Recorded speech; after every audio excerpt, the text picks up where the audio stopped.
জবান থেকে 3টা গুনাহ সরায়া দাও। মিথ্যা বলা বন্ধ করে দাও, গীবত করা বন্ধ করে দাও, গালাগালি বন্ধ করে দাও। এরপরে 3টা নেক আমল চালু করো। 1 নম্বরে হাঁটতে চলতে উঠতে বসতে কার জিকির করব? 1 নম্বরে আল্লাহর জিকির। আল্লাহর জিকির, আল্লাহর নামের তাসবিহ পড়ো। সুবহানাল্লাহি ওয়া বিহামদিহি সুবহানাল্লাহিল আযীম, সুবহানাল্লাহি ওয়া বিহামদিহি সুবহানাল্লাহিল আযীম। পারা যাবেনি?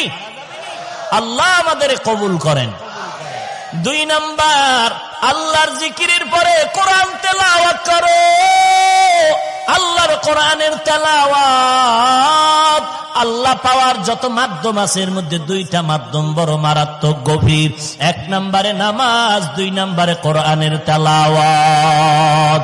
বেশি বেশি কোরআন তেলাওয়াত করো। যদি কেউ বলেন হুজুর কোরআন তেলাওয়াত জানি না, কোরআন শরীফের যে